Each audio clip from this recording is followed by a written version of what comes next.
మా ప్రియ పరలోకపు తండ్రి, నీవు ఇచ్చినటువంటి గొప్ప దినం బట్టి సమయం బట్టి వందనములు తండ్రి. పాటల్లో తోడుగా ఉన్నారు, వందనములు. మీకు వాక్య భాగంలోనికి వచ్చి ఉన్నాం నా తండ్రి. ఈ యొక్క వాక్యము నా తండ్రి మా పాదములకు దీపమై నా తండ్రి మా త్రోవకు వెలుగై ఉండి కృపను అనుగ్రహించండి. ఈ మాటలు మా హృదయంలో భద్రపరుచుకుని కృపను అనుగ్రహించండి. నా ద్వారా మీ బిడ్డలతో మాట్లాడమని చిన్న ప్రార్థన మీ పాదలకు చేసుకోమని వేస్తున్నాం బట్టి వేడుకొంచెం ప్రార్థిస్తున్నాం తండ్రి. ఆమె ఈరోజు యేసుక్రీస్తు ప్రభువారు పునరుద్ధానుడై తిరిగి లేచినటువంటి దినము, మన కొరకు లేచినటువంటి దినము. ఆయనకు అసాధ్యమైనది ఏదీ లేదు. ఆయన మన కొరకే మరణం పొందెను, మన కొరకే తిరిగి లేచాడు. మన కొరకు ఎందుకు మరణించాడు అనంటే మన పాపముల కొరకు మరణించాడు. తిరిగి లెగవకపోతే మన పాపములు కూడా క్షమింపబడేవి కావు. మన పాపములు క్షమింపబడటానికి మరణం పొందటం ఒక ఎత్తు అయితే, ఆయన తిరిగి లేవటము ఆఖరి ఎత్తు. అది కానీ జరగకపోయి ఉంటే మనం ఇప్పుడు ఈ సమయంలో ఇక్కడ కూర్చునేవారం కాము. ఒక మానవుడు లాగే ఆయన కూడా ఉండేవాడు, దైవ కుమారుడుగా ఉండేవాడు కాడు. కాబట్టి యేసుక్రీస్తు ప్రభువారు 3 రోజులు సమాధిలో ఉండి ఆయన తిరిగి లేవటం జరుగుతుంది. ఆయనను సిలువ వేసిన రోజు 9ంటికి సిలువ వేశారు. దాన్ని మనం గుడ్ ఫ్రైడేగా జరుపుకుంటాం. ఆ రోజు 9ంటికి సిలువ వేశారు. ఆయన 3ంటికి చనిపోవటం జరిగింది. 6ంటికి ఆయన సిలువ నుండి క్రిందకు దించారు. అరిమత్తయి యోసేఫ్ గారు, నేను ఈ దేహాన్ని సమాధి చేస్తానని చెప్పి పిలాతు వీళ్ళ దగ్గరికి వెళ్ళి అడగగా, వారు అప్పుడే చనిపోయాడా అని అంటారు. ఎందుకు ఆ మాట అని ఉంటారు? నేను వాక్య భాగం తీసి చూపించట్లేదు, తెలిసిందే కాబట్టి. ఎందుకు ఆయన అప్పుడే చనిపోయాడా అని అన్నాడు? మనిషి నాకు చావడా? సిలువేస్తే సిలువేసిన వాళ్ళు అప్పుడే చావరు, 9 గంటలు 10 గంటలు ఉంటారు. ఈయన ఎప్పుడే చనిపోయాడు అని. అంటే సిద్ధకు ముందు సిలువ వేసే దొంగల్ని ఎలా వేసేవాళ్ళు అని అంటే, అట్లాగే సిలువ వేసి వదిలేసేవారు. వదిలేసి వెళ్ళిపోతే ప్రాణాన్ని కొట్టుకొని రోజుల తరబడి బ్రతికిన మనుషులు కూడా ఉన్నారు సిలువ మీదే. అట్లాంటి ఆ సిలువ మీద అంత తేలిగ్గా 6 గంటల్లోనే చనిపోయాడు ఆ మనిషి అని చెప్పి ఆశ్చర్యపోయాడు ఆయన. ఇక తర్వాత ఆయన్ని తీసుకెళ్ళటం జరుగుతుంది. అరిమత్తయ్య గారు తన కోసం తొలిపించుకున్నటువంటి సమాధిలో యేసుక్రీస్తు ప్రభువారిని పెట్టడం జరుగుతుంది. ఇది విన్న వెంటనే ఇస్కరియోతు యోధా గారు ఆత్మహత్య చేసుకుంటాడు. తాను పొందినటువంటి 30 వెండి నాణేలు వారికి ఇచ్చేసి వెంటనే ఆయన ఉరిపెట్టుకోవటం జరుగుతుంది. వారు ఆ 30 వెండి నాణేలతో ఒక పొలాన్ని కొంటారు. దాన్ని ఒక బరియల్ గ్రౌండ్గా తయారు చేశారు. అంటే సమాధులు పెట్టేది, సమాధులు చేయించేది, సమాధుల తోట. ఇప్పటికే దాన్ని రక్తపు భూమి అని అంటారు. కాబట్టి ఇలా ఆయన చనిపోయిన దాకా మనం తెలుసు, మనం ఎరిగి ఉన్నాం. ఇప్పుడు ఆయన లేచిన క్రమాన్ని ఒకసారి జ్ఞాపకం చేసుకున్నాం. మనకు 4 సువార్తలు ఉన్నాయి. మత్తయి సువార్త, మార్కు సువార్త, లూకా సువార్త, యోహాను సువార్త. అయితే ఈ 4 సువార్తల్లో నలుగురు చెప్పే విషయాలు వేరువేరుగా ఉంటాయి. ఒక వ్యక్తి రాజుగా చెప్తాడు, ఇంకో వ్యక్తి వైద్యుడిగా చెప్తాడు, ఇంకో వ్యక్తి దైవ కుమారుడిగా చెప్తాడు, ఇంకో వ్యక్తి తాను అనుభవాల గురించి తాను విధంగా ఆ వచనాలు రాయటం జరుగుతుంది. కాబట్టి ఒక విషయాన్ని మనం తెలుసుకోవాలి ఈ 4 సువార్తల్లో అంటే, ఈ 4 సువార్తలు చదివితేనే ఆ విషయం మొత్తం అర్థమవుతుంది. ఎందుకంటే కొంతమంది కొంత సిచ్యువేషన్ వరకు రాస్తారు, కొంతమంది కొంత సిచ్యువేషన్ వరకు రాస్తారు. ఏంటో మనం ఒకసారి చదివితే మనకు అర్థమవుతుంది. ఫస్ట్ మార్కు సువార్తకు వద్దాం.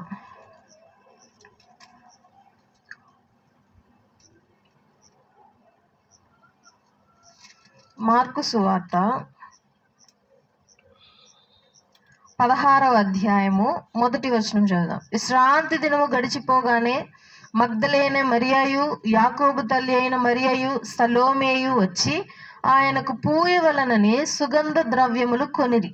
వారు ఆదివారమున పెందలకాడ లేచి బయలుదేరి సూర్యోదయం అయినప్పుడు సమాధి యొద్దకు వచ్చుచుండగా సమాధి ద్వారము నుండి మన కొరకు ఆ రాయి ఎవడు పొర్లించునని ఒకరితో ఒకరు చెప్పుకొనుచుండిరి.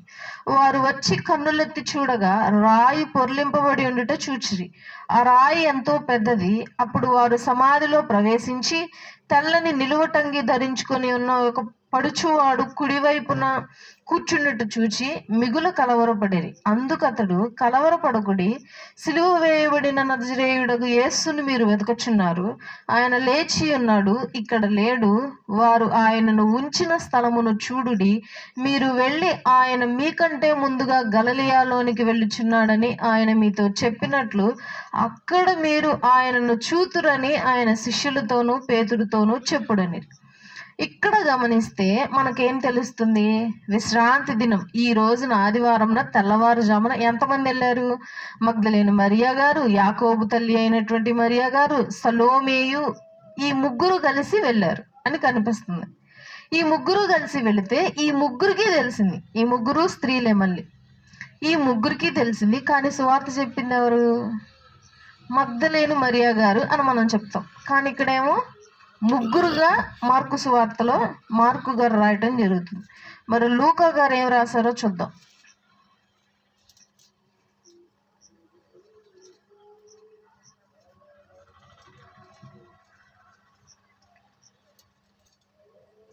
లూకా సువార్త 24వ అధ్యాయము 1వ వచనం. ఆదివారమున తెల్లవారుచుండగా ఆ స్త్రీలు తాము సిద్ధపరిచిన సుగంధ ద్రవ్యములను తీసుకొని సమాధి యొద్దకు వచ్చి సమాధి ముందర ఉండిన రాయి దొర్లింపబడి ఉండుట చూచి లోపలికి వెళ్ళిరి. గాని ప్రభు అయిన యేసు దేహము వారికి కనబడలేదు. ఇందును గూర్చి వారికి ఏమీ తోచకుండగా ప్రకాశమానమైన వస్త్రములు ధరించిన ఇద్దరు మనుషులు వారి యొద్ద నిలువబడిరి. వారు, భయపడకుడి, ముఖముల నేల మోపి ఉండగా మీరు సజీవుడైన వానిని మీరెందుకు మృతులలో వెతుకుచున్నారు? ఆయన ఎక్కడ లేడు, ఆయన లేచి ఉన్నాడు. ఆయన ఇంకా గలిలయలో ఉండినప్పుడు మనుష్య కుమారుడు పాపిష్టులైన మనుషుల చేతికి అప్పగింపబడి సిలువ వేయబడి 3వ దినమున లేవవలసి ఉన్నదని ఆయన మీతో చెప్పిన మాట జ్ఞాపకము చేసుకొనుడని వారితో అనిరి. అప్పుడు వారు ఆయన మాటలు జ్ఞాపకము చేసుకొని సమాధి యొద్ద నుండి తిరిగి వెళ్ళి ఈ సంగతులన్నీ 11 శిష్యులకు తక్కిన వారందరికీ తెలియజేసిరి. ఈ సంగతులు అపోస్తులతో చెప్పిన వారెవరనగా మగ్దలేని మరియయు, యోహన్నయు, యాకోబు తల్లి అయిన మరియయు, వారితో కూడున్న ఇతరు స్త్రీలు. ఫస్ట్ ఏమో మార్కు సువార్తలోనేమో 3 స్త్రీలు, ఇక్కడేమో ఇంకా ఎక్కువ మంది స్త్రీలు ఉన్నారంట. తర్వాత యోహాన్ గారు ఏ విధంగా రాశారు ఈ సందర్భాన్ని? ఎందుకు అనంటే వీరు సందర్భాన్ని కొద్దిగా రివీల్ చేయటం జరిగింది. చివరికి వచ్చేసరికి పూర్తిగా రివీల్ అయింది. అందుకే నేను ఈ 3 సువార్తలది చదువుతూ ఉన్నాను. యోహాను సువార్త 20వ అధ్యాయము 1వ వచనం. ఆదివారము ఇంకనూ చీకటిగా ఉన్నప్పుడు మగ్దలేని మరియా పెందలకాడ సమాధి యొద్దకు వచ్చి సమాధి మీద ఉండిన రాయి తీయబడుట చూచెను గనుక ఆమె పరుగెత్తుకొని సీమోను పేతురు నొద్దకును యేసును ప్రేమించు మరి ఒక శిష్యుని యొద్దకు వచ్చి ప్రభు సమాధి నుండి ఎత్తుకొని ఉన్నారు, ఆయన ఎక్కడ ఉంచిరో ఎరుగమని చెప్పాను. కాబట్టి పేతురు ఆ శిష్యుడును బయలుదేరి సమాధి యొద్దకు వచ్చిరి.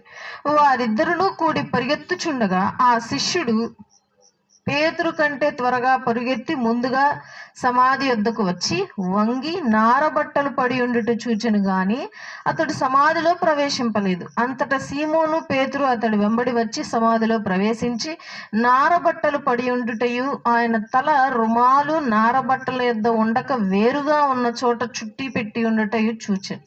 అప్పుడు మొదట సమాధి యొద్దకు వచ్చిన ఆ శిష్యుడు లోపలికి పోయి చూచి నమ్మెను. ఆయన మృతులలో నుండి లేచుట అగత్యమను లేఖనము వారికి ఇంకను గ్రహింపనైరి. ఎవరు గ్రహింపలేదు అంటే శిష్యుడు. అంతటా శిష్యులు తిరిగి తమ వారి యొద్దకు వెళ్ళిపోయిరి. అయితే మరియా సమాధి బయట నిలిచి ఏడ్చుచుండెను. ఆమె ఏడ్చుచు సమాధిలో వంగి చూడగా తెల్లని వస్త్రము ధరించిన 2 దేవదూతలు యేసు దేహము ఉంచబడిన స్థలములలో తల వైపున ఒకడును కాళ్ళ వైపున ఒకడును కూర్చుండుట కనబడెను. వారు, అమ్మా, ఎందుకు ఏడ్చుచున్నావని ఆమెను అడుగగా, ఆమె, నా ప్రభువును ఎవరో ఎత్తుకుని పోయిరి, ఆయనను ఎక్కడ ఉంచిరో నాకు తెలియలేదని చెప్పాను. ఆమె ఈ మాట చెప్పి వెనుక తట్టు తిరిగి యేసు నిలిచియుండుట చూచెను గాని ఆయన యేసు అని గుర్తుపట్టలేదు. యేసు, అమ్మా, ఎందుకు ఏడ్చుచున్నావు, ఎవరిని వెతుకుచున్నావు అని ఆమెను అడుగగా, ఆమె ఆయన తోటమాలి అనుకొని, అయ్యా, నీవు ఆయనను మోసుకొని పోయిన ఎడల ఆయనను ఎక్కడ ఉంచితివో నాతో చెప్పుము, నేను ఆయనను ఎత్తుకొని పోదునని చెప్పాను. యేసు ఆమెను చూచి మరియా అని పిలిచాను.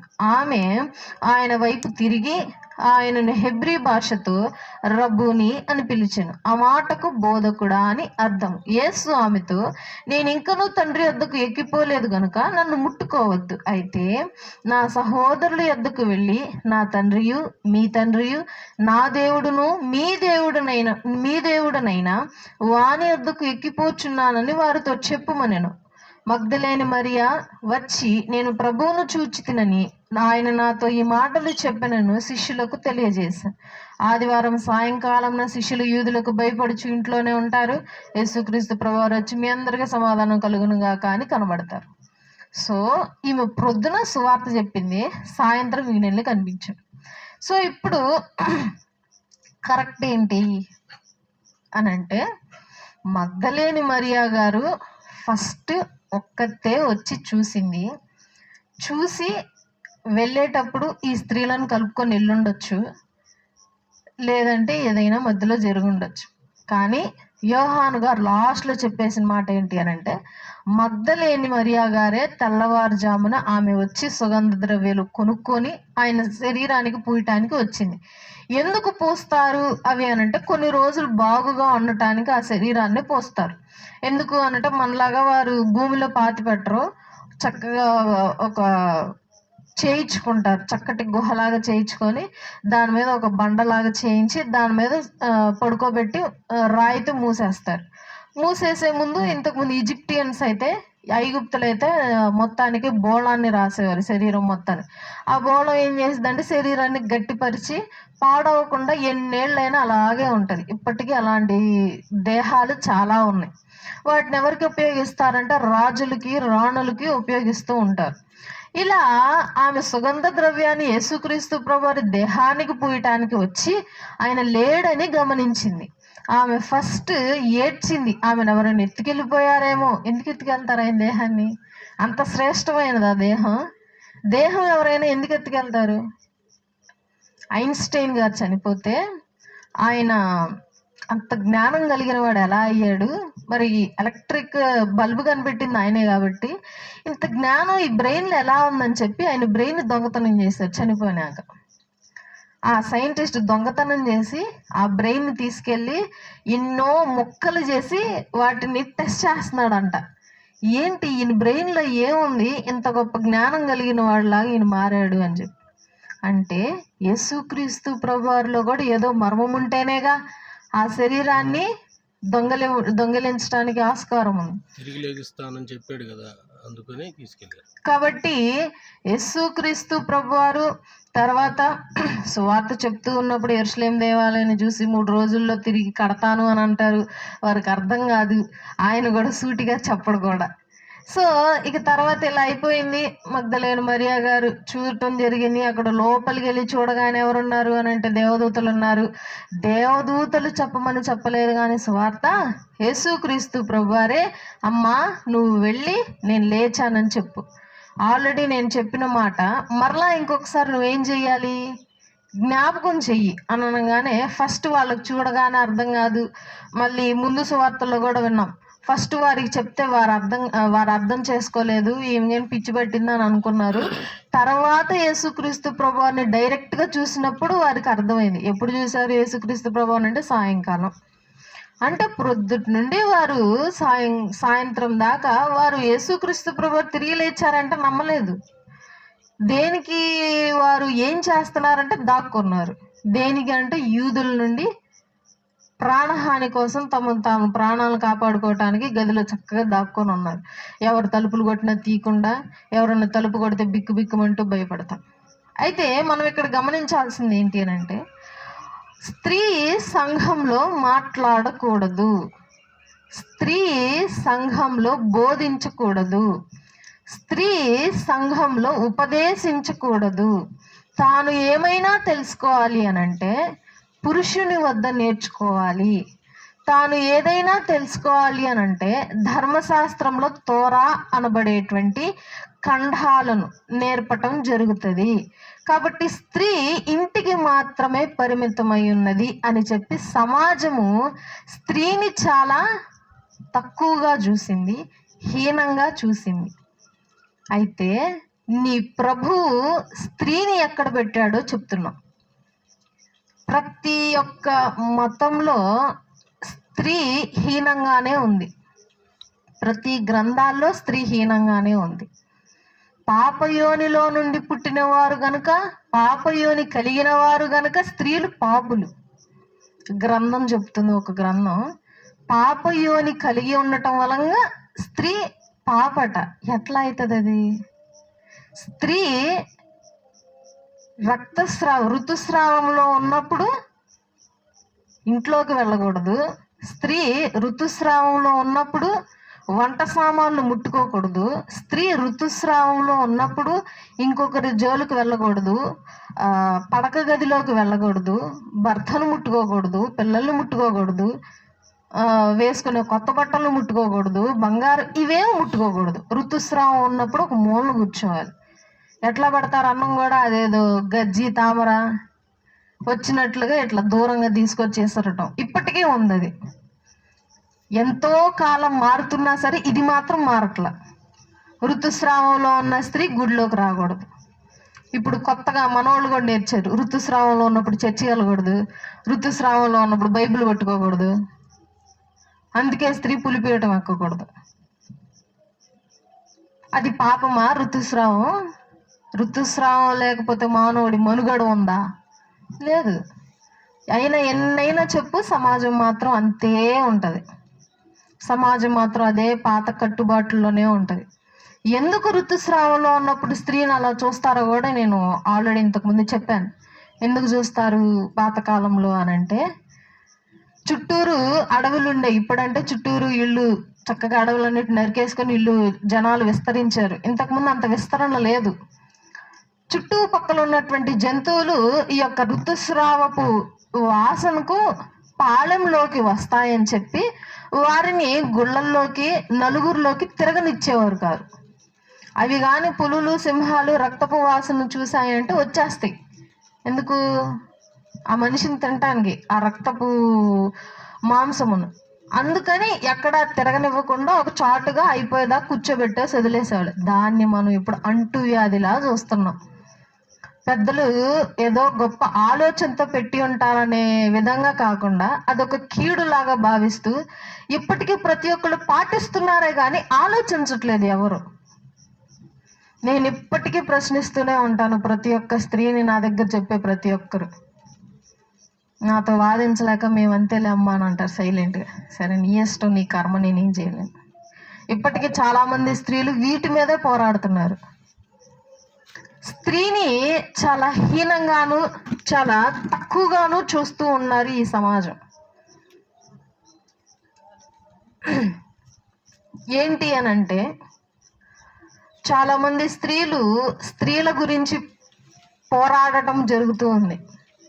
వేటి విషయాల్లో పోరాటం జరుగుతుంది అనంటే, ఒక స్త్రీ పుట్టి చనిపోయేదాకా తనకు కలిగిన ప్రతి అవమానం గురించి, తాను పడేటువంటి ప్రతి వేదన గురించి, బాధ గురించి ప్రతి స్త్రీ మాట్లాడుతూనే ఉంది. ఏంటవి అనంటే, పుట్టినప్పటి నుండి తండ్రి చాటే ఉండాలి. పెరిగి పెద్దయ్యాక ఆ తండ్రి ఇంకొక అయ్య చేతిలో పెట్టేదాకా ఆ బిడ్డ తండ్రి చాటే ఉండాలి. తర్వాత తండ్రి చాటు నుండి భర్త చాటు పెట్టగానే, భర్త చాటు తర్వాత భర్తకి పిల్లలు పుట్టాక పిల్లల చాటును ఉండాలి. అంటే పిల్లలు పోషిస్తూ ఉంటారు. ఇక చివరికి చనిపోవాలంటే ఈ సమాజము స్త్రీ ఎవరో ఒకరి అండర్ గ్రౌండ్లో ఉండాల్సిందే కానీ తనకెక్కడ పెత్తనం ఇవ్వలేదు, తననెక్కడ సమానంగా చూడలేదు, తననెక్కడ సమానత్వంగా ఉంచలేదు. అదే ఇప్పుడు ఇంతకు ముందైతే బాల్య వివాహాలన్నీ ఎక్కువగా జరిగాయి మన దేశంలో. ఇప్పటికీ జరుగుతున్నాయి బాల్య వివాహాలు. ఆడపిల్ల పుట్టబోతుంది అన్న వెంటనే, తెలిసిన వెంటనే చిన్న గింజ ఒకటి నోట్లో వేయటం, చంపేయటం. లేదు, పుట్టగానే తెలిసింది ఆడపిల్ల అని సంచిలో చక్కగా మూట కట్టేయటం, గోతంలో కట్టేయటం, పడేయటం. మురికి వాడల్లో ఆడపిల్లలు దొరకటం, ముళ్ళ పొదల్లో దొరకటం ఆడపిల్లలు మనం చూస్తూనే ఉన్నాం వీడియోల్లో, న్యూస్లో. ఇలా చేస్తూ వచ్చేవాళ్ళు. అలా బోలెడు మంది ఆడపిల్లల్ని పొట్టన పెట్టుకున్నారు చాలామంది. ఎందుకు? ఆడపిల్లని కంటే కట్నం ఇవ్వాలి, కట్నం ఇచ్చి పెళ్లి చేయాలి. ఎందుకు ఆడపిల్ల అనవసరం? అదే మగపిల్లాడైతే ఇంట్లోనే ఉంటాడు, మనకి తెచ్చి పెడతాడు, మనల్ని పోషిస్తాడు. ఇప్పటికీ ఎవరమ్మా నీకు ఆడపిల్ల మగపిల్ల? అదే 2-3 ఆడపిల్లలు అనుకో, అయ్యో ఒక్క మగపిల్లాడు లేకపోయాడేనమ్మా. ఇలా ఇప్పటికీ జెండర్లో భేదాన్ని కలిగి ఉన్నాం మనం సమాజంలో. ఒక మగాడు ఏడిస్తే ఏంట్రా ఆడపిల్లలా ఏడుస్తున్నావు అంటారు. అదే ఒక మగాడు ఒక చున్నీ వేసుకుంటే ఏంట్రా ఆడపిల్లల చున్నీలు వేసుకుంటున్నావు, ఏంట్రా ఆడపిల్లల తింటున్నావు అంటే, ఆడపిల్ల అని అంటే ఒక అవమానంగా సొసైటీ భావించడం జరుగుతుంది. ఏడవటం తప్ప. ఒక ఫెమినిస్ట్ అంటది, ఆడపిల్లలా ఏడుస్తున్నావు నువ్వు మగపిల్లలని అంటారండి, ఏడవటం తప్ప అండి? కాదు. భావోద్వేగాలు లోపల కూర్చుకునే కంటే దాన్ని బయటపెట్టడం మేలు కదా. స్త్రీ చేసేది అదే. భావోద్వేగాలు అణుచుకోలేక ప్రతి దానికి ఏడుస్తూ ఉంటుంది. ఏడవటం మంచిదే, లోపల ఉన్న ఫీలింగ్స్ అన్నీ పోయి మనసు ప్రశాంతంగా ఉంటుంది. మగాడు తొందరపడి ఏడవడు. ఎందుకు అనంటే అలసైపోతాం, చులకనైపోతాం, తొందరపడకూడదు అని చెప్పి అదొక మైండ్ సెట్లో వాళ్ళు ఉంటారు. స్త్రీలు ఒక మైండ్ సెట్లో ఉంటారు. అయితే సమాజము పుట్టినప్పటి నుండి, సమాజం ఉన్నప్పటి నుండి, ఆడపిల్ల పుట్టినప్పటి నుండి స్త్రీ బలహీనమైన ఘటం అని చెప్పి పెంచుతూ రావటం జరిగింది. ఒక మనిషిని నీవు పిచ్చోడివి పిచ్చోడివి పిచ్చోడివి అని 4 రోజులు వాడి ముందను ఒక శ్లోకం పలుకు వాడి ముందు నువ్వు పిచ్చోడివిరా అని 4 రోజుల తర్వాత వాడికే డౌట్ వచ్చిద్దా రాదా? నేను నిజంగా పిచ్చోడినేనా అని అనిపిస్తుంది వాడికి. ఆ విధంగా ఆడపిల్లని నువ్వు బలహీనమైన ఘట్టము, నువ్వు చాలా బలహీనమైన దానివి, నువ్వు ఫీలింగ్స్ని కంట్రోల్ చేసుకోలేవు, నువ్వు బరువులు ఎత్తలేవు, పని చేయలేవు, నువ్వేం చేయలేవు కాబట్టి నువ్వేంటి వంటింటి కుందేలివి.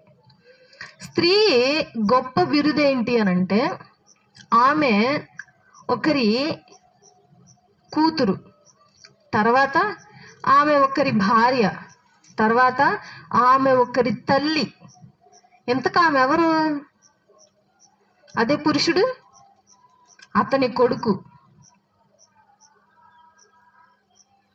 అతని భార్య ఆమె, అతని పిల్లలు వాళ్ళు. పురుషుని ఐడెంటిటీ. మరి స్త్రీ ఐడెంటిటీ ఎందుకు ఎలా మారింది? స్త్రీని ఎందుకు ఈ విధంగా ఉంచింది సమాజం? ప్రతి ఒక్క మతంలో స్త్రీని చాలా హీనంగా చూశారు. స్త్రీని గుళ్ళకు పరిమితం చేయకుండా చేశారు. అది నా భావన. ప్రతి మతంలో మీరు గమనించుకున్నట్లయితే ఇప్పటికి చాలా వాటికి గ్రంథాలన్నీ విప్పబడి ఉన్నాయి, మన కళ్ళెదురే ఉన్నాయి, మనమే చదవట్లేదు. స్త్రీ చాలా గొప్పది అని చెప్పి స్త్రీని ప్రోత్సహిస్తూ యేసుక్రీస్తు ప్రభువారు మగ్దలేని మరియా గారికి నువ్వు వెళ్ళి సువార్తను చెప్పమ్మా అని అంటున్నాడు.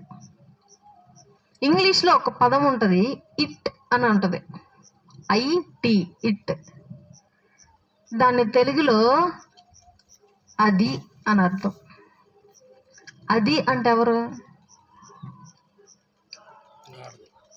ఆడది. ఆడది అదే. సరే, అన్నీ ఉంటాయి ఇంగ్లీష్లో, ఆమె, అతను, ఇతను అన్నీ ఉంటాయిగా. వాడు అనేది ఉందా?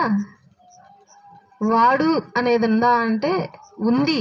కానీ ఎక్కడుంది అని అంటే రెండో పదంగా, రెండో వివరణగా ఉంటుంది. కానీ హీ అతడు, హర్ అతను అని ఉంటుంది, కానీ ఆడు అని ఉండదు. హర్ అంటే అతను, తర్వాత ఉంటుంది వాడు అని, అది సెకండరీ, ఫస్ట్దే చూస్తారు ఎవరైనా. కానీ ఇట్ అదే. అంటే భాషలో ఎందుకు పెట్టారో మనకి తెలియదు, కానీ నాకు వచ్చింది డౌట్ చదివేటప్పుడు, అది ఎందుకది. ఇప్పుడంటే ఏదో అట్లా ఆడవాళ్ళని గౌరవిస్తూ, చదవనిస్తూ, వారు కాళ్ళ మీద వారు నిలబడనిస్తూ, వారి కోరికల మేరకు ముందడుగు వేయనిస్తున్నారు కొన్ని చోట్ల. ఇంకొన్ని చోట్ల ఆడపిల్లలను తక్కువగానే చూస్తున్నారమ్మా. నువ్వు పుట్టుక మొదలుకొని నువ్వు ఎంతవైనా చదువు, నువ్వు పెళ్ళికి మాత్రమే. అదే ఒక ఆడపిల్లలందరూ కూర్చున్నప్పుడు మాట్లాడే మాట ఏంటి, నువ్వు ఎంతైనా చదువుకోమ్మా, చివరికి ఏం గడుక్కోవాలి, ఇంట్లే గడుక్కోవాలి. తండ్రి దగ్గర అల్లారు ముద్దుగా పెరగటం, వేరొకరి దగ్గరికి వెళ్ళి బానిసగా, పని మనిషిగా బ్రతకటం. ఇప్పటికీ ఉన్నాయా అమ్మ అంటే ఉన్నాయి ఖచ్చితంగా. కొన్ని చోట్ల లేవేమో, కొన్ని చోట్ల. అన్ని చోట్ల ఇదే జరుగుతుంది. స్త్రీకి అవమానం, స్త్రీని తక్కువగా చూడటం, స్త్రీ ఎక్కడ సమానం కాదు అనటం. షటిల్లో స్త్రీ ముందంజలో ఉంది, లిఫ్టింగ్లో స్త్రీ ముందు అంజలో ఉంది, ఫైటింగ్ పైల్వాన్సా సంథింగ్, ఇలా ప్రతి ఒలింపిక్స్లోనూ స్త్రీ ఉంది. క్రికెట్లో ఉంది, కబడ్డీలో ఉంది, ఖోఖోలో ఉంది. అంటే స్త్రీకి కూడా సామర్థ్యం ఉంది. స్త్రీ బలహీనమైన ఘట్టం కాదు, స్త్రీ కూడా బలమైనదే. కానీ ఎందుకు ఇలా బలహీనమైన ఘట్టంగా మారుతున్నారు, స్త్రీలు ఎందుకు ఇంత సెన్సిటివ్గా ఉంటున్నారంటే మీ మూలంగానే. పురుషులే స్త్రీలను ఏం చేశారు, పుట్టుకతోనే నువ్వు బలహీనమైన ఘట్టం. పురుషుడికి ఏమరే నువ్వు రాళ్ళు మొయ్యి అంటాం, స్త్రీనేమో నువ్వు గిన్నెలు గడగంటాం. స్త్రీ కూడా చెప్పు నువ్వు రాళ్ళు మొయ్యమని, మోసిద్ది. కాబట్టి ఇప్పటికీ ఆ భేదాన్ని ఎందుకు సమాజం చూస్తుంది. ఇప్పటికీ చాలా మంది స్త్రీలు మేల్కొని వారి జీవితాల గురించి వారు మాట్లాడుతూ ఉన్నారు. ఇంకో గొప్ప విషయం ఏంటి అనంటే, ప్రతిదీ సమాజంలో ఏం జరిగినా సరే అది ప్రతిదీ స్త్రీ మీదే మోపుతారు. అలా గొప్పది ఏంటి అనంటే, ఎక్కడ జరిగిన మానభంగాలు స్త్రీయే కారణం అని అంటారు. ఎక్కడైనా మానభంగం జరగని స్త్రీదే తప్పు. ఎందుకు? ఒక గొప్ప వ్యక్తి ఆయన అంటున్నాడు ఈ వీడియోలో, అట్లా స్త్రీలు ఎట్టబడితే అట్లా బట్టలు వేసుకోకపోతే ఇవన్నీ జరగవు కదా. స్లీవ్లెస్ వేసుకుంటారు, తోడల పైకి బట్టలు వేసుకుంటారు, నడుము కనిపించేటట్టు బట్టలు వేసుకుంటారు, చున్నీలు వేసుకోరు మీద. అట్లుంటే మరి మానభంగాలన్నీ జరుగుతాయి. మరి కామన్, ఆడపిల్లలు మారాలి. ఇంతకుముందు అట్లా ఉన్నారు ఆడపిల్లలు, లంగావణీలు వేసుకొని చీరలు కట్టుకున్న వాళ్ళని మానభంగాలు చేయలేదా? బుర్కాలు వేసుకున్న వాళ్ళని మానభంగాలు చేయలేదా? పసిపిల్లల్ని మానభంగాలు చేయలేదు? ఆడుకునే పిల్లల్ని ఎత్తుకొని తీసుకెళ్ళి మానభంగాలు చేయలేదు? అంటే వారిలో ఏం కనిపించినప్పుడు, చిన్న పిల్లలు ఒక రీసెంట్గా జరిగింది, ఆడుకుంటూ ఉంది పిల్ల గోడ చాటున, ఆయన వెళ్ళటం ఎత్తుకొని రావటం మానభంగం చేశాడు. ఆ పిల్ల పెద్దగా అరుస్తుందని చెప్పి గొంతు పిసికి చంపేశాడు. ఏమన్నా క్రియేట్ అయ్యి ఉంటాయా పార్ట్స్? మరి ఏం చూసి వచ్చింది మగాడికి కోరిక? అయినా సరే ఆడదే తప్పు అంటారు, అయినా సరే ఆడదాని వస్త్రంలో తప్పుంది, లోపం ఉంది అంటారు. ఇప్పటికీ ప్రతి ఆడపిల్ల నువ్వు చక్కగా చున్నీ వేసుకోవాలి, నువ్వు చక్కగా బట్టలు వేసుకోవాలి, అదిగో అక్కడ ఆడ సరిగ్గా లేదు చూడు, నీట్గా వేసుకో. అది ఎందుకు మగాడికి చెప్పరు? నువ్వు భార్యని తప్పితే మేము నీకు పెళ్లి చేసేదాకా నువ్వు ఏ స్త్రీని వంకర చూపుతో చూడకూడదు, నువ్వు ఏ స్త్రీని ఇంకొక చూపుతో చూడకూడదు.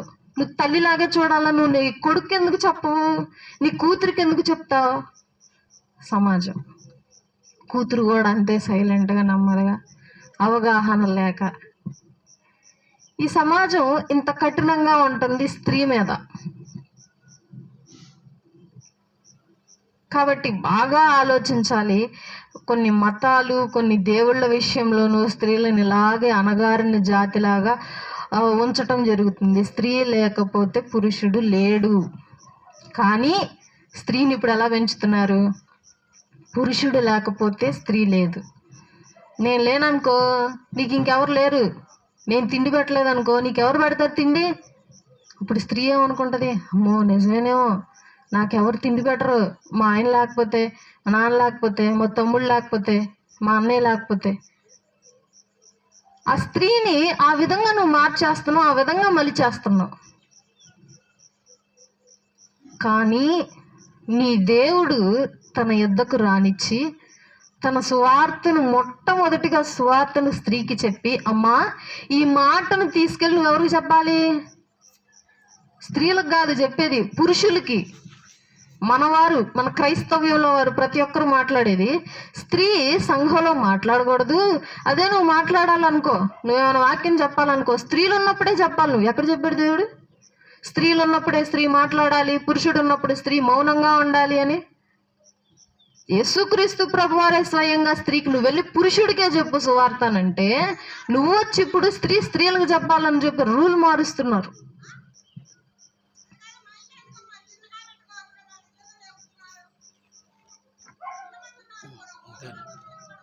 కాబట్టి ఎవరు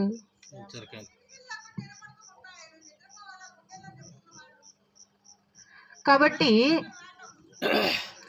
యేసుక్రీస్తు ప్రభువారు మనకు తెలియజేసినటువంటి మాటలు ఏంటి అని అంటే, స్త్రీకి ఉన్నతమైన స్థానాన్ని దేవుడు ఇవ్వటం జరిగింది. పాత నిబంధనలో ఉన్నతమైన స్థానమే ఇచ్చాడు, క్రొత్త నిబంధనలో కూడా ఉన్నతమైన స్థానమే ఇచ్చాడు. కానీ పురుషుడు స్త్రీని ఇంకా అణగారుస్తూనే ఉన్నాడు, సంఘంలో కూడా. మరి పాత నిబంధనలో స్త్రీని ఏ విధంగా ఉంచి ఉన్నాడో చూద్దాం. సామెతల గ్రంథము 68వ అధ్యాయము 11వ వచనం. కీర్తనలు 68వ అధ్యాయము 11వ వచనం. ప్రభువు మాట సెలవిచ్చుచున్నాడు, దానిని ప్రకటించు స్త్రీలు గొప్ప సైన్యముగా ఉన్నారు. ఇంకేంటి అర్థం? ఇంకేంటి డౌట్?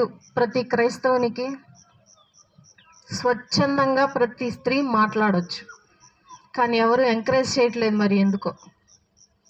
దాన్ని ఎందుకు ఎంకరేజ్ చేయట్లేదో దాన్ని మళ్ళీ నేను మధ్యాహ్నం చెప్తాను. అందరి తలలోంచి కళ్ళు మూసుకున్నట్లయితే ప్రార్థన చేసుకుందాం. మమ్మల్ని మిక్కులుగా ప్రేమించిన మా ప్రియ పరలోకపు తండ్రి, కొంచెం ఆపుదాం.